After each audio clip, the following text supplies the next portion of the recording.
காங்கிரஸ்லேருந்து பாஜக வந்துட்டீங்க.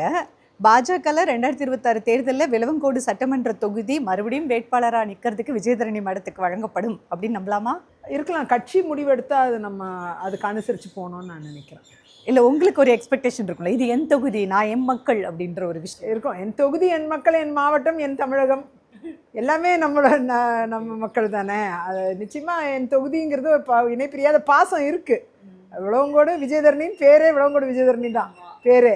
அதனால் எனக்கு அந்த இணைப்பிரியாத மக்களோட உள்ள அந்த பாசம் வந்து இருக்க தான் செய்யுது. இதுக்கப்புறம் கட்சி எடுக்கிற முடிவு எதுவாக இருந்தாலும் அதை ஏற்றுக்கிட்டு நம்ம மக்கள் பணி ஆற்றணுங்கிறது என்னுடைய நிலைப்பாடு. அது நிச்சயமாக நடக்கும்னு என்னோட நம்பிக்கை. பட் 2024 அதை விட்டுட்டு, அந்த பதவியை விட்டுட்டு காங்கிரஸே விட்டுட்டு வர்றது எவ்வளோ வலி மிகுந்த வலி. அது ஒரு கடுமையான வலியை நான் அனுபவித்தேன். அதில் மாற்று கருத்து இல்லை. அந்த மன உளைச்சல் ரொம்ப இருந்தது. அது ரொம்ப சிரமமாக இருந்துச்சு. அந்த முடிவு எடுக்கவே எனக்கு ரொம்ப சிரமமாக தான் இருந்தது. ஆனால் அந்த முடிவு எடுக்க வேண்டிய கட்டாயத்திற்கு நான் தள்ளப்பட்டேன். காங்கிரஸில் வந்து இந்த 4வது முறை எனக்கு சட்டமன்றத்தை நிற்க வைக்கிறத பற்றி ஆலோசிக்கப்படும்னாங்க. அதுக்கப்புறம் பாராளுமன்றத்துக்கு ஏதாவது ஒரு வாய்ப்பை உருவாக்குங்கன்னா அதுவும் பண்ண மாட்டேன்ட்டாங்க. சட்டமன்ற கட்சி தலைவர் 2 முறை ஜெயிச்சிருந்தேன்.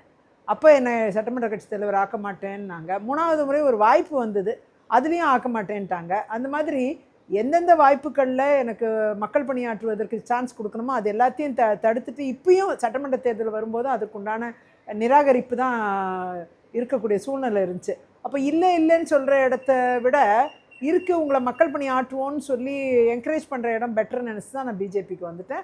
அவங்க என்கரேஜும் பண்ணுறாங்க. இப்போ விளவங்கோடு தொகுதிக்கு பொறுப்பாளராகவும் போட்டிருக்காங்க. நான் மக்கள் பணி பண்ணிட்டு தான் இருக்கேன், ஒர்க் பண்ணிட்டு தான் இருக்கேன்.